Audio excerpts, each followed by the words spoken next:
शुक्लांबरधरं विष्णुं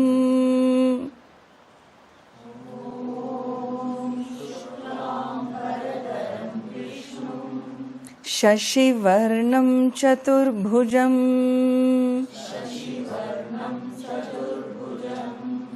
प्रसन्नवदनं ध्यायेत् सर्वविघ्नोपशान्तये।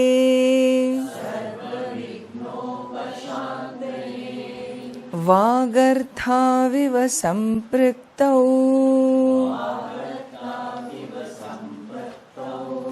वागर्थः प्रतिपत्तये जगतः पितरौ वन्दे पार्वती परमेश्वरौ। ईश्वरो गुरुरात्मेति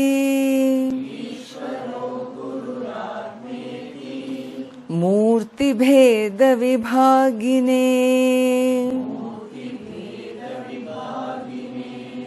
व्योमवद्व्याप्तदेहाय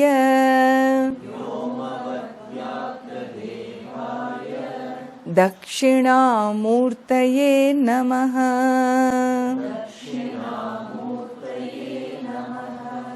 सरस्वती नमस्तुभ्यं वरदे कामरूपिणी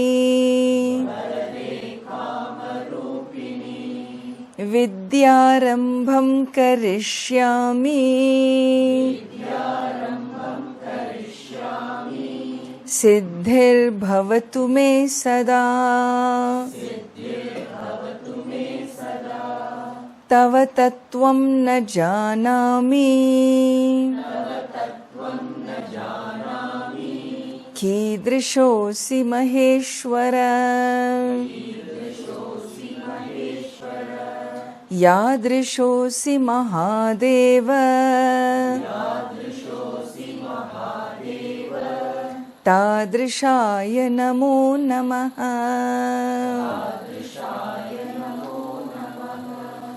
ॐ शान्ति शान्ति शान्तिः।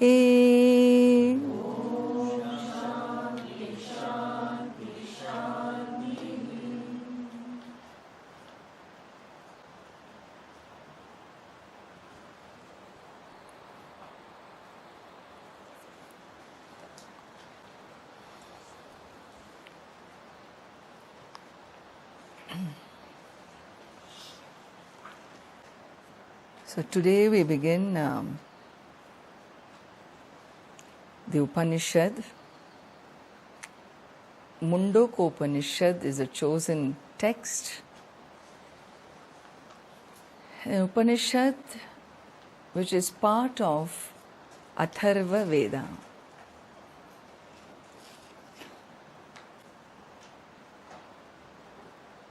Veda, as we know, is a body of knowledge, revelations.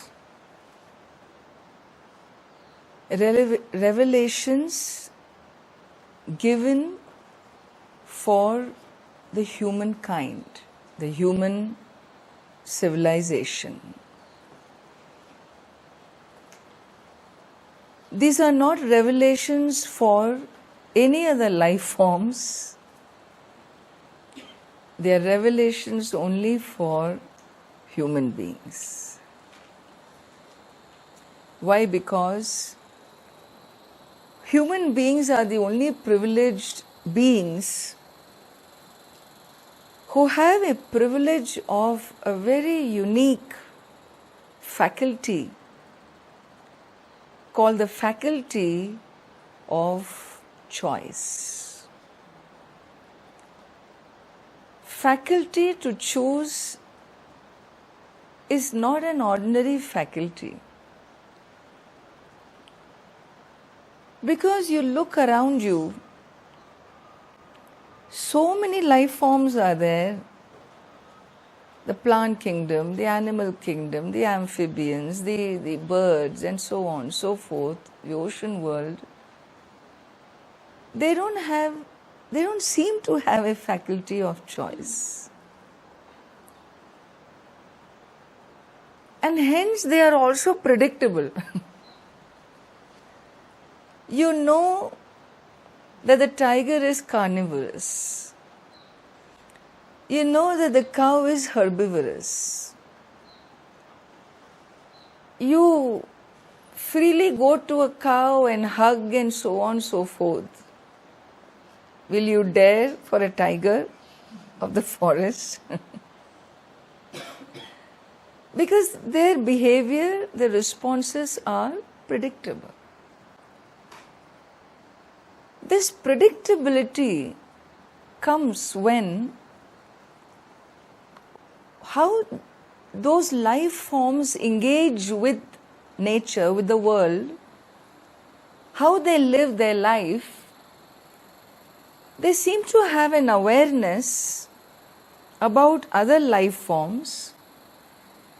They seem to know what is conducive to them for their lives, what is not conducive to them. They are aware of everything. But these life forms are patterned, destined to behave only one way. You know, if you take grass to a cow, it will come to you. You know.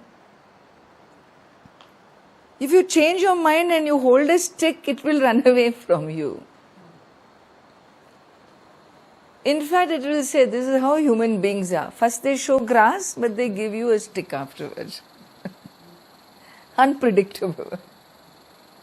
These kinds of things we do. But life forms don't do. They are, in other words, programmed to behave in a certain manner. And because they are programmed to be in a certain manner, they don't have a conflict of choice. Because they don't have the privilege to choose. And hence, there is no conflict of choosing.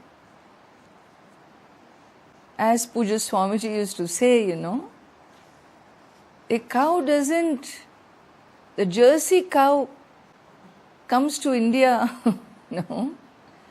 and then looks for chicken soup here or something. No. She may have been a Jersey cow, but she was a vegetarian there and she will continue to be vegetarian here.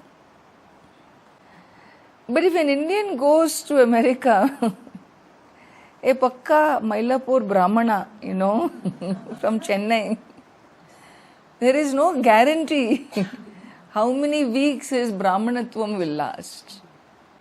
There is no guarantee. Because we can choose. This is not an ordinary faculty. Although we tend to take this for granted, it's not an ordinary faculty at all. It is what really makes us who we are. And because we have this privilege, as I said, we have a conflict too. Because in every choosing, in every decision making, you find minimum 2 paths are opened up. You have to choose this or that. In this modern era, it's all multiple choice, And in the multiple choosing, there was only one right choice. And so, the choice that I make, will it be the right choice? Or will it go wrong for me? That moment when I choose whether I will be in my full senses or whether my thinking will be colored by some some disturbing emotions that will make me choose wrongly. I was hurt by somebody's action. When I see him, I get angry and pull out my gun and shoot him down. Choice. Instant. But it costs me next 20 years in the prison. So which choice am I going to make? I do not know. What's going to guide me in my choosing? I do not know.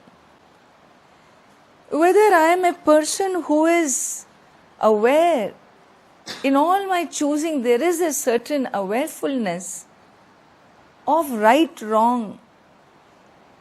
Only Bhagavan knows. And therefore, a human being is the only being that seems to need some kind of a manual of life, a manual to live his or her life properly. And that manual of life is called Veda. That manual which gives us the guidelines, because I have come with this missionary called my body, mind, sense complex. Every instrument needs a manual, whether hard copy or soft copy, whether Google God will provide you or whoever provides you, but manual is a must. So too, the Veda is a manual for our life. And here, the Veda gives us guidelines. Guidelines for what? Very simple. Guidelines for what I want to do in order to be at peace. The universe doesn't bring life into the planet to bring agitation. The universe is at peace. When we take birth, it is all about living a life peacefully. Trees are standing in peace. The rivers, the birds, they are all living their own life in peace. And we also have a journey to make, not in pieces, but in peace. How to do that? Other beings don't seem to have a conflict or a question. But since we seem to have an awareness of our choosing, a manual is provided. Well, with the help of this manual, your journey is comfortable. It's a 5-star royal path laid out. If I only know my manual properly. We all carry smartphones. Not even 2% of the features of its smartness we understand. Really, when you look at the kids, they take photographs, in the next 10 minutes they create a video clip also and hand over to you. And here we forget how to take pictures. Sometimes Mook is gone, sometimes Kai gone. We don't have the tools. So every equipment has its potential. Every instrument has its own intricacies. If I only know, if I'm educated in it, and then move with my choices, my path will also be royal, be a smart life, And so here the Veda provides for us a very beautiful key, master key, guideline to our journey.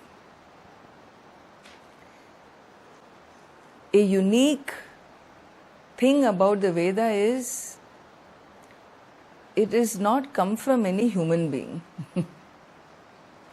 Which is a big blessing, because then another conflict will be whether to accept this human being as the right source, and somebody else will say that being is a better source and this is a better source. Good thing is, Veda does not have a human authorship at all. It is Daivam. It is Apaurusheyam.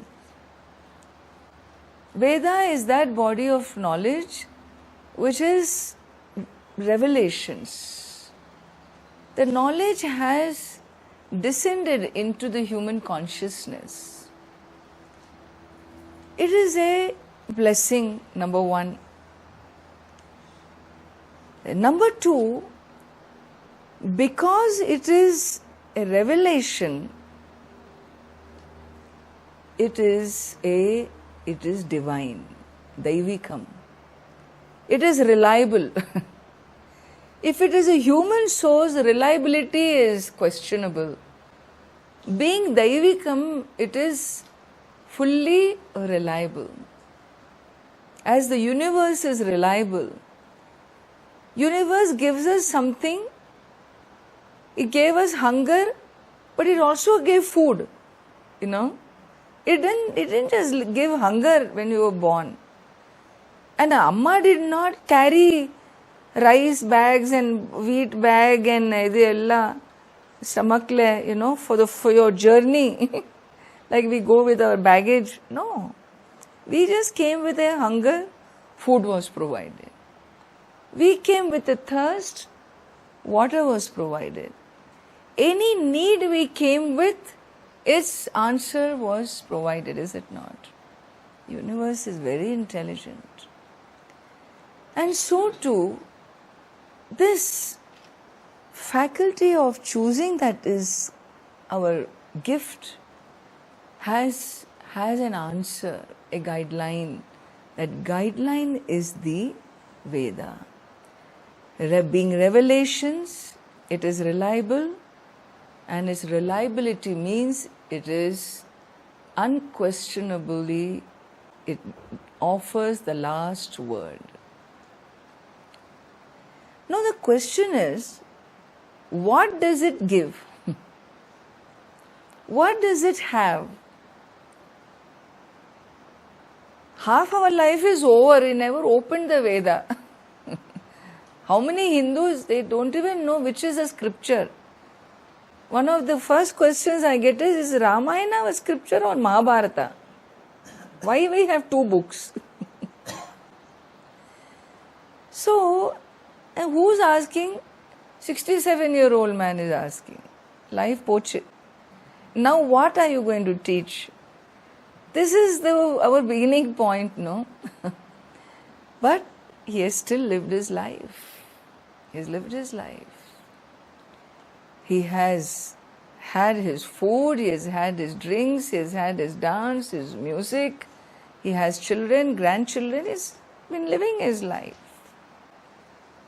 So what is it Veda is going to give you, without which your life stands incomplete?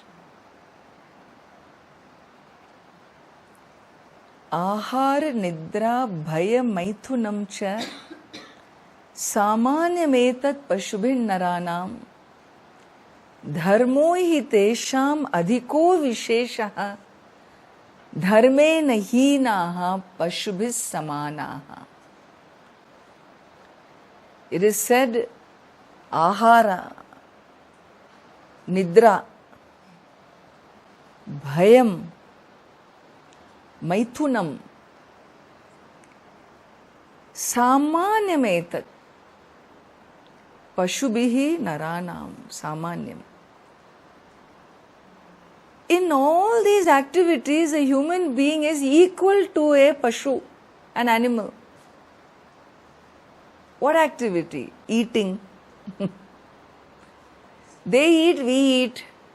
Sleeping. They sleep, we sleep. In fact, their sleep is predictable. Nocturnal animals are there. Here daytime, midday we sleep. There are people whole night they stay awake. Ella unpredictable. But sleep all right, common, okay, we sleep. Fear of survival. We have our fears of survival. They have their fears of survival. And the desire for progeny is a universal desire, whether it's animal or plant or a human. And so in all these matters, Pashubhihi samanaha. A human is equal to a Pashu. Just because I can earn my livelihood, don't think I'm a great human being. Every animal earns his livelihood. Every bird looks after its little ones. Every rabbit knows how to make a hole, make its home for the winter. So, making a home, earning a livelihood doesn't make us unique for the life that we have taken. Then what? What is it that makes us different? Dharmo hi tesham adhiko visheshaha. Dharmaha adhiko visheshaha.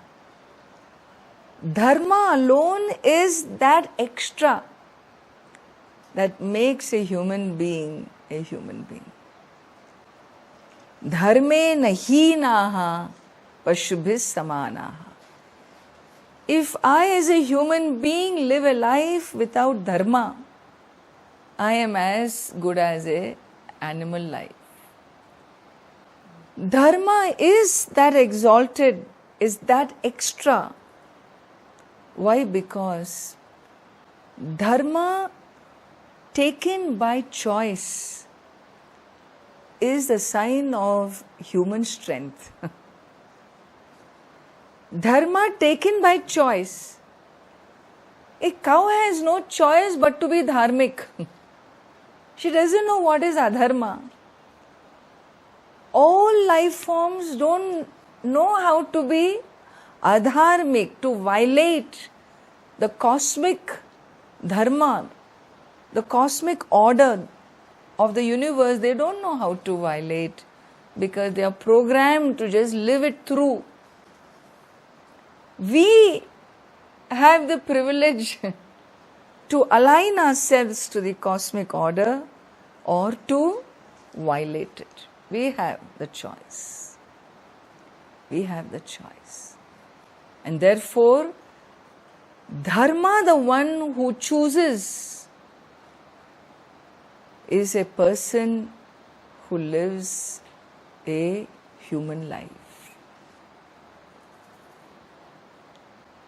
Kon vastin sampratam loke dhanavan kascha viryavan dharmagnyascha kritagnyascha satyavakyo dridhavrataha charitrena cha ko yuktaha sarvabhuteshu ko hitaha.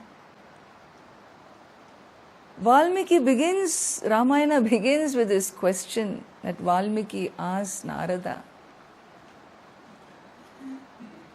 Who is that Satyavakyaha, Satyavachanam? Who is a personification of dharma?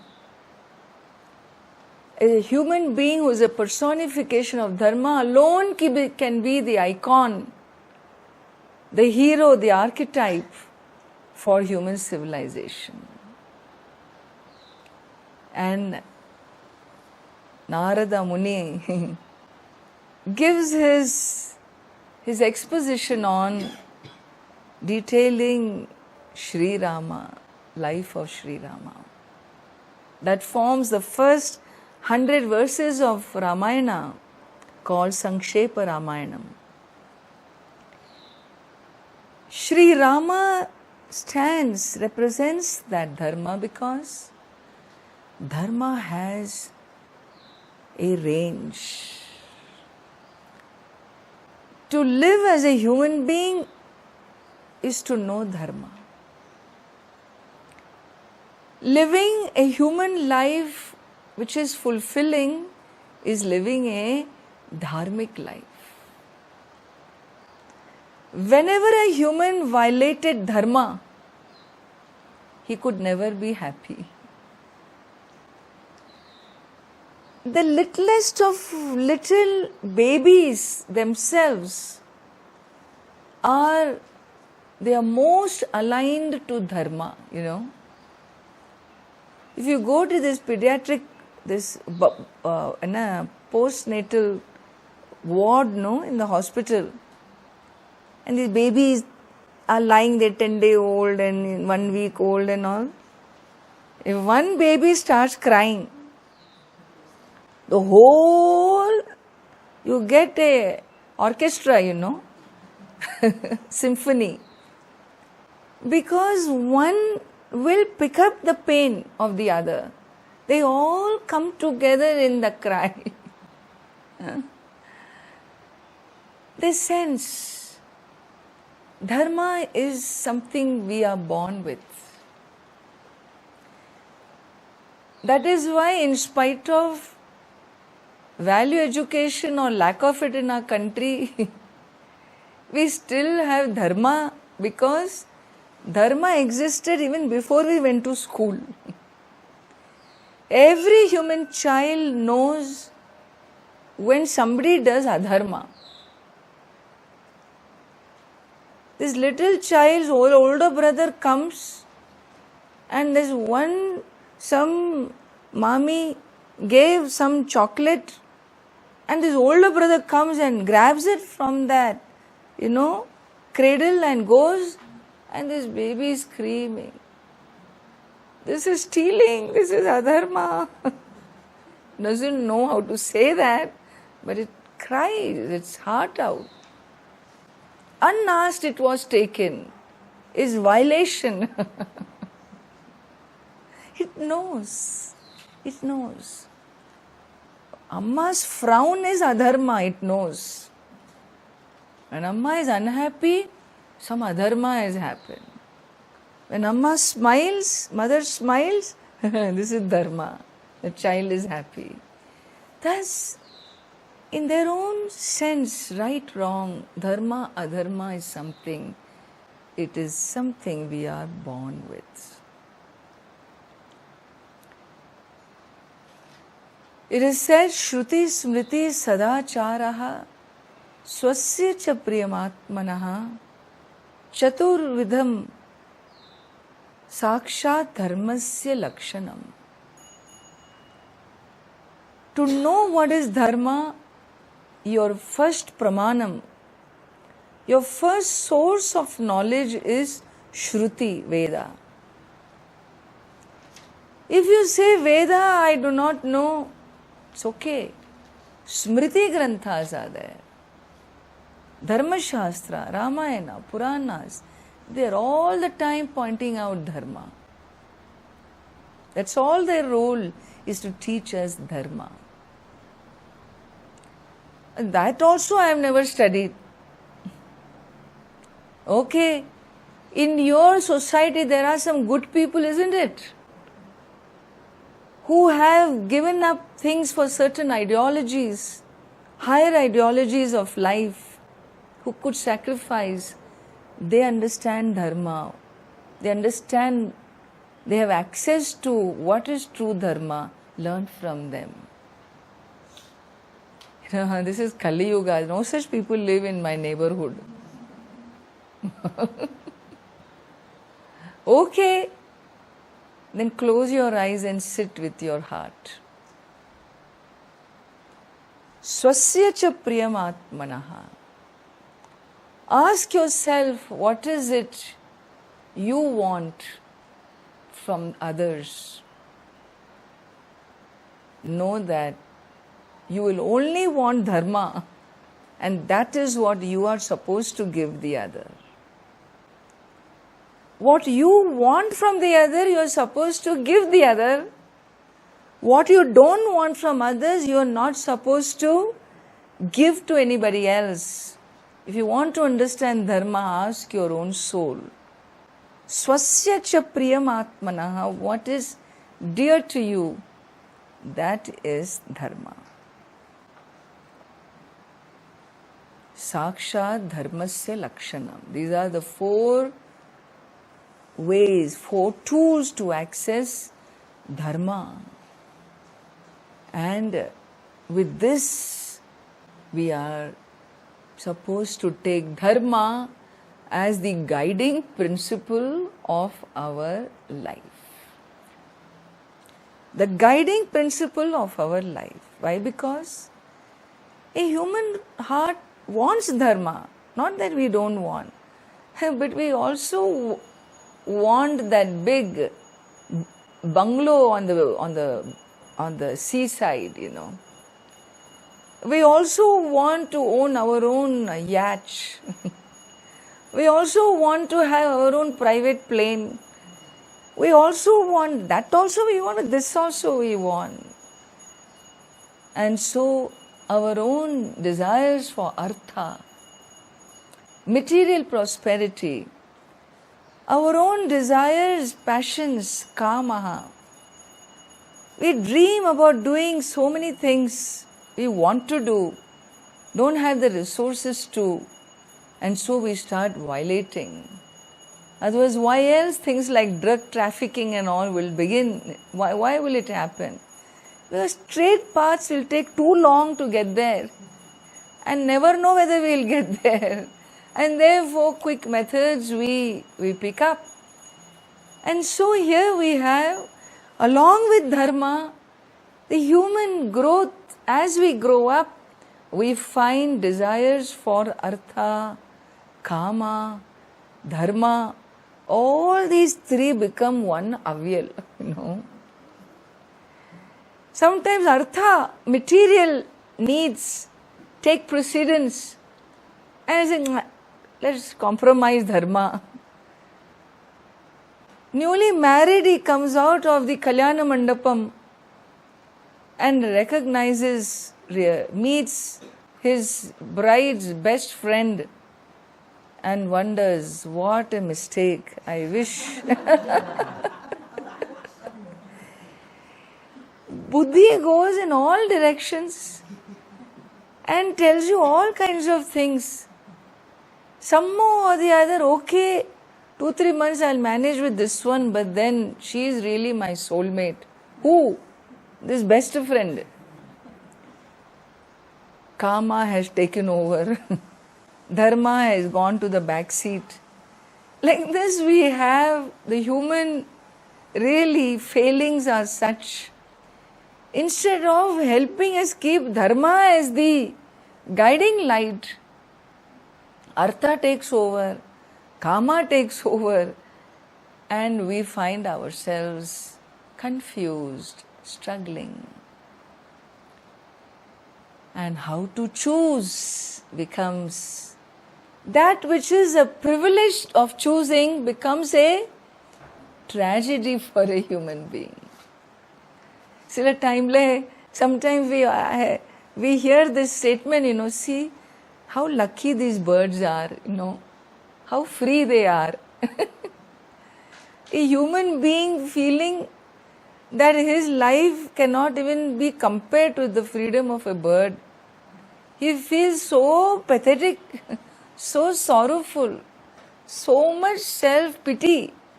They are better off than we are. This animal is better off than we are. What a tragedy. This all happens because we were not given the education. We were not given the tools to choose. We were not told how to choose, why to choose dharma. We were not told by saying no to wrong. You are not a weakling. It is a sign of strength. We were never told. Coming under peer pressure, we were never told that if your peers are doing something adharmic, then leave those peers. That is a sign of your strength. We were never told. And the desire was to find support systems instead of being a leader of the support system. And so these confusions on how to choose.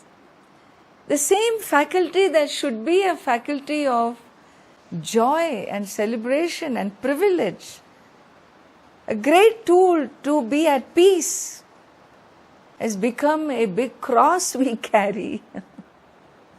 Understand?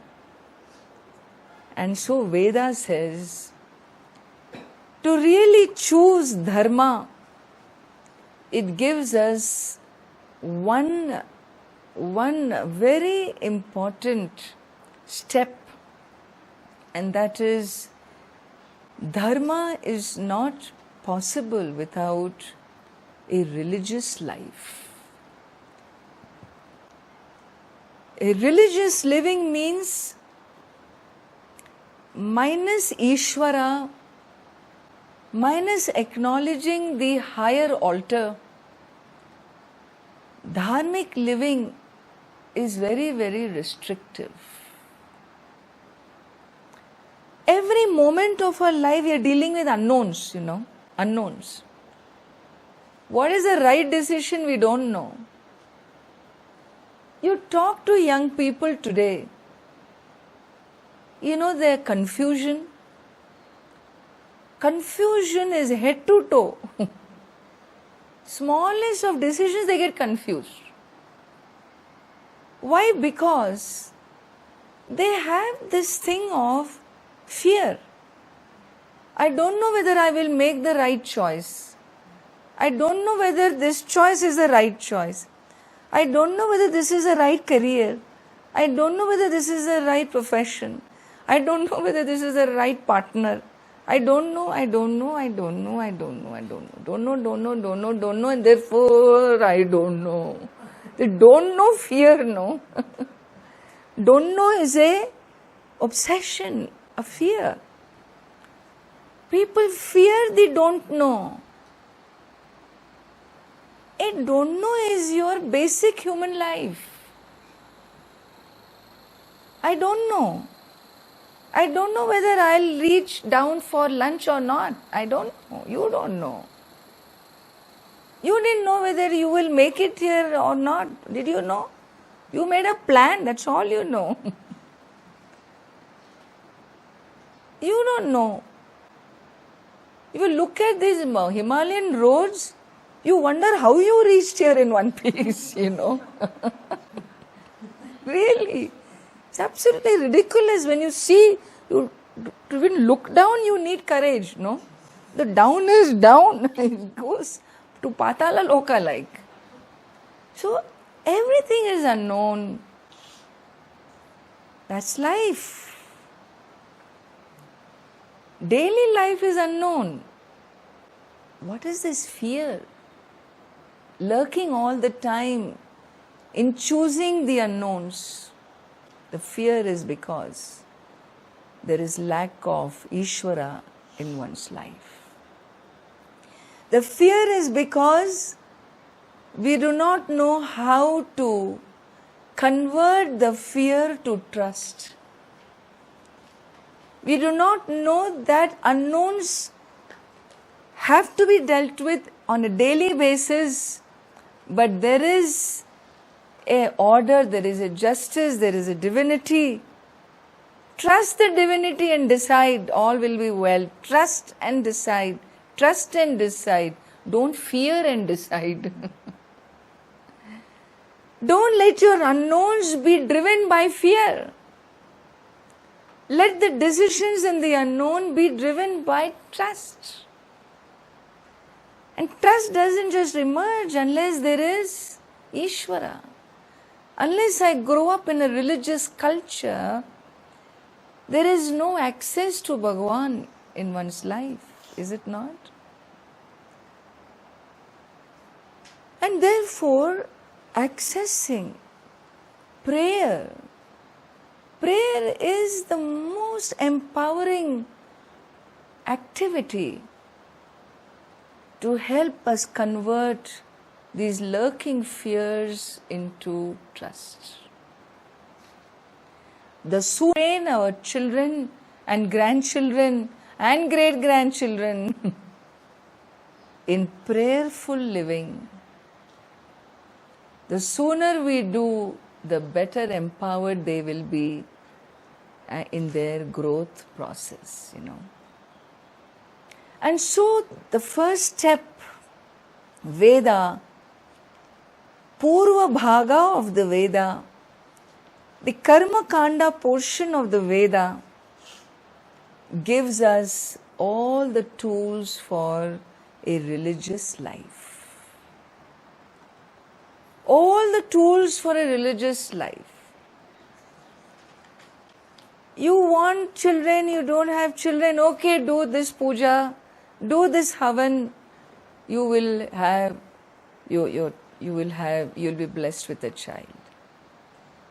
You don't have prosperity, you're looking for resources, you want Mahalakshmi, Kataksha, blessing, okay, do this havan, you will get this blessing. Not only as an individual, your village requires support. You have drought, there has been no rain. And the whole village is suffering. Okay, let the village come together and do a Kariri Yaga and rain will come. Alaukikam. The Veda has given us a manual.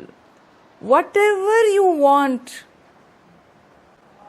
as long as it is in the cosmic order, you will be blessed. Pray for it. Ask for it and it will be given. It's not an ordinary manual. It is the greatest blessing for bringing Ishvara into my life and living a life of my desires. Simple, ordinary life. No big spiritual life. Not necessary. A dharmic life. Dharmic life. Fulfill my things in a dharmic way. Where I have blessings of the universe. I don't violate other life forms. I don't violate the other plant species. Just for my own things, I don't violate. I don't destroy Amazon forests just because I want, a meat industry to thrive. I don't destroy the rivers as long as I don't violate nature. Veda supports a sakama, a life of fulfilling your human life. Dharma, Artha, Kama.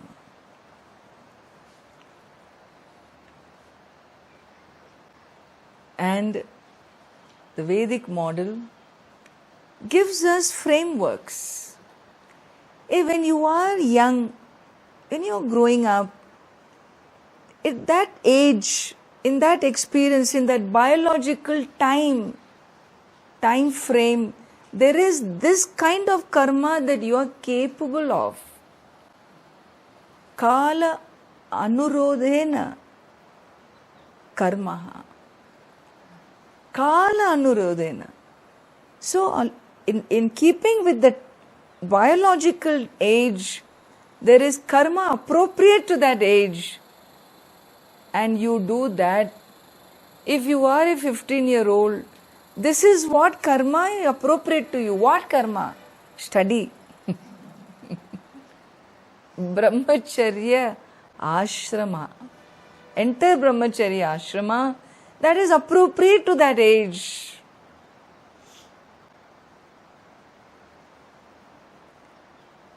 And when you cross that age and enter another time frame biologically, in keeping with that age, there is an appropriate karma.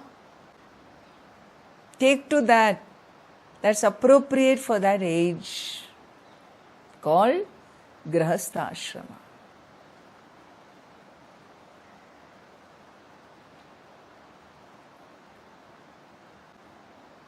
Understand? When you are supposed to be a brahmachari, be a brahmachari. Don't behave like a grahastha. When you are a grahastha, don't act like a tapasvi. There is, every context has its propriety.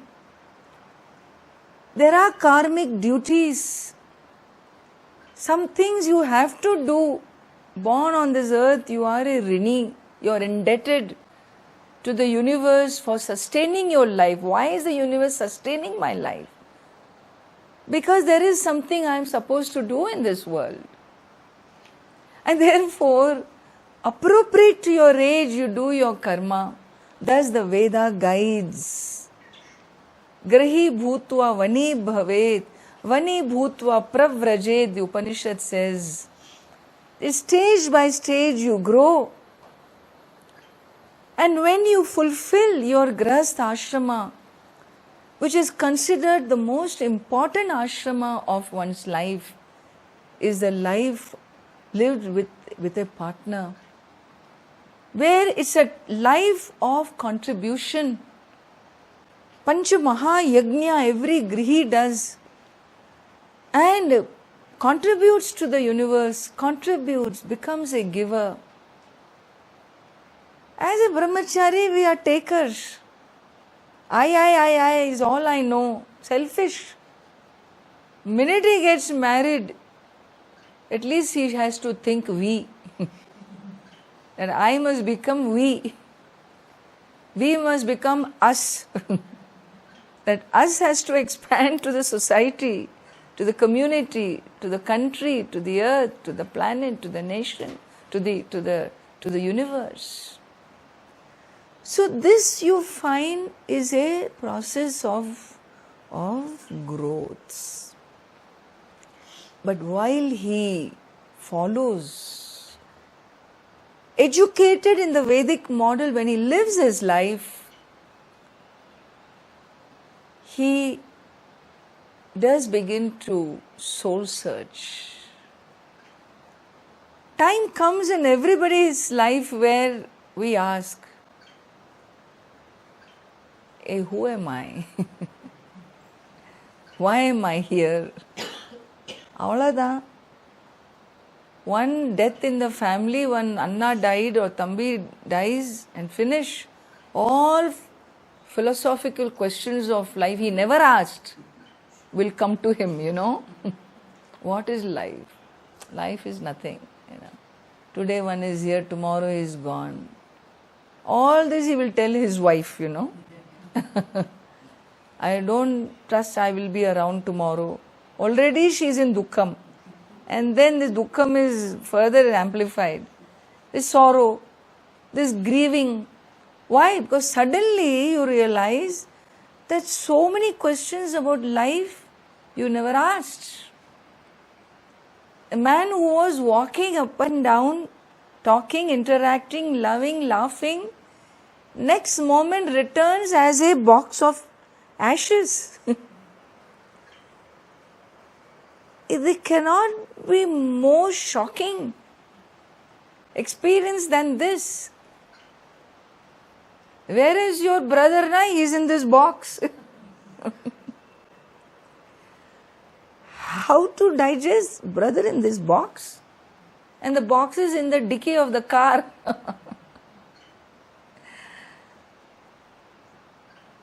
The fellow gets shook up.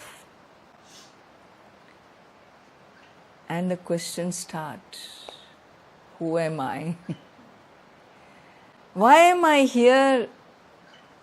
Where am I off to? Why did I come? Is this all life is all about? How many friends I made? How many enemies I created? And when these questions begin to come, am I really, at this age, can I say my life is complete? I'm a happy being. If Lord Yama were to come and graciously ask me, may we leave the earth? Are you ready? Will I be able to say I'm ready?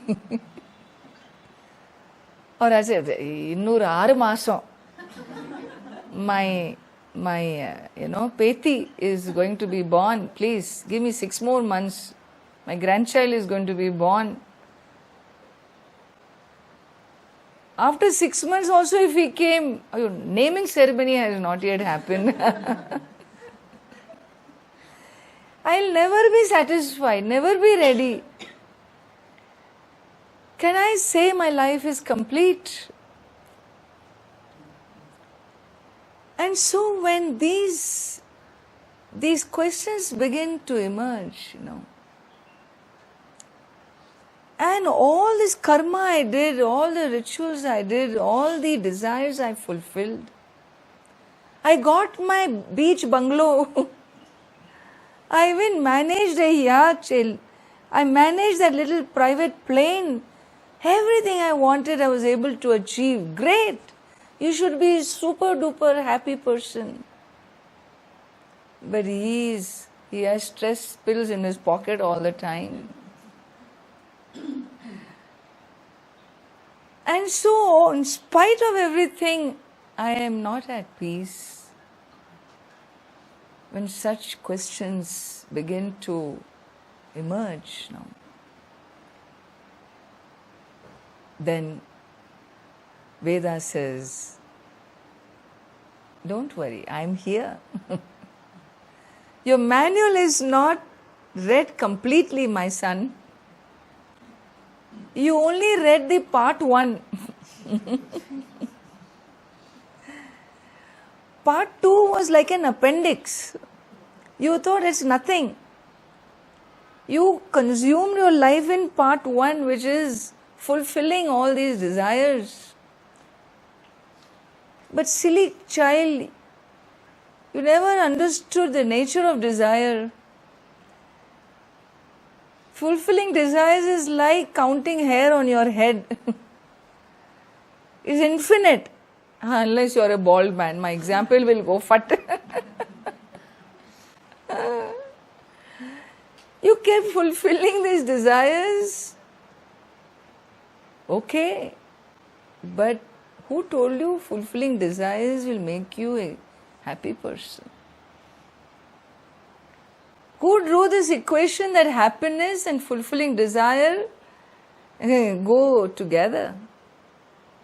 This was your conclusion.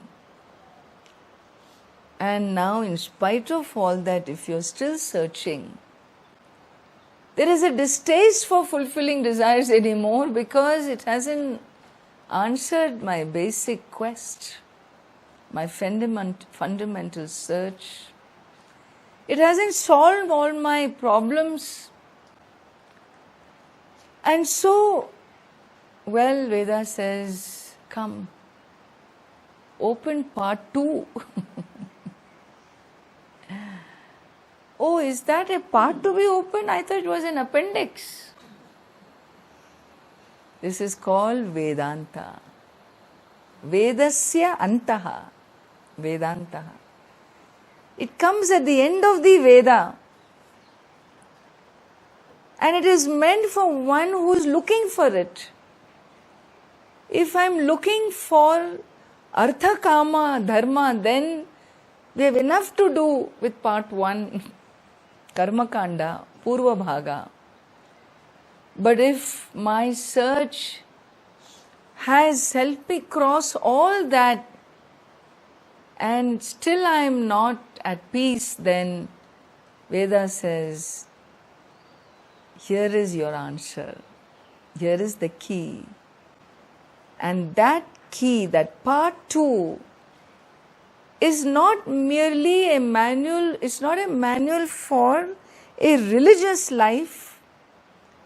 It is conversion of a religious life into spiritual life.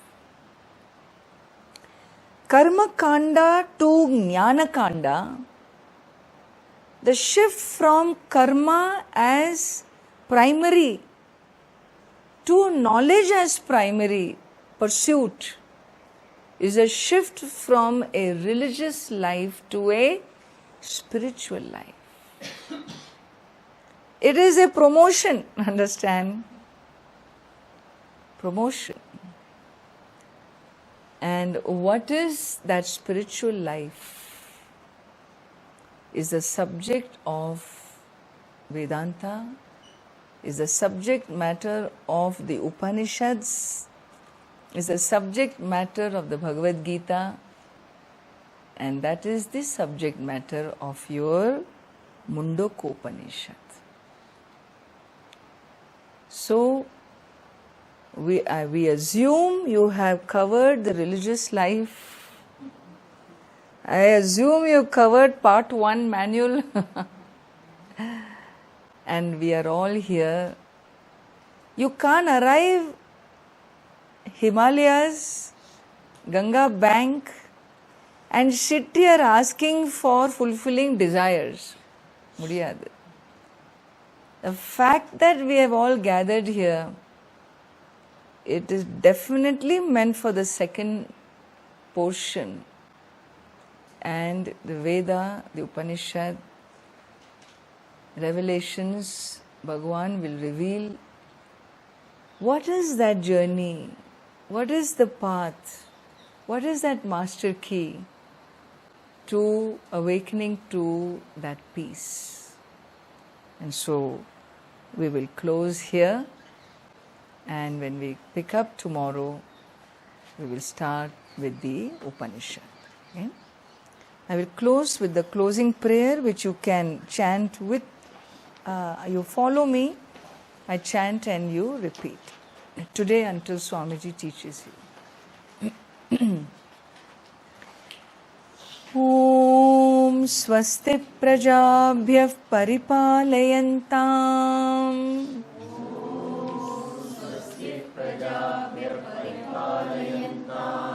Nyayena Margena Mahimahishaha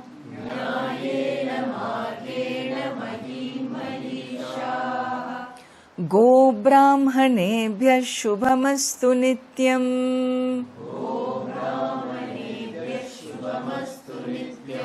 Loka Samasta Sukhino Bhavantu Kale Varshatu Parjanyaha Prithvi Sasya Shalini Desho Yam Kshobarahitaha Brahmana Santu Nirbhayaha Sarve Bhavantu Sukhinaha Sarve Santu Niramayaha Sarve Bhadrani Pashyantu Ma Kaschid Dukkha Bhag Bhavet Asato Ma Sadgamaya Tamaso Ma Jyotirgamaya Mrityorma Amritam Gamaya Om Shanti Shanti Shanti Om Shanti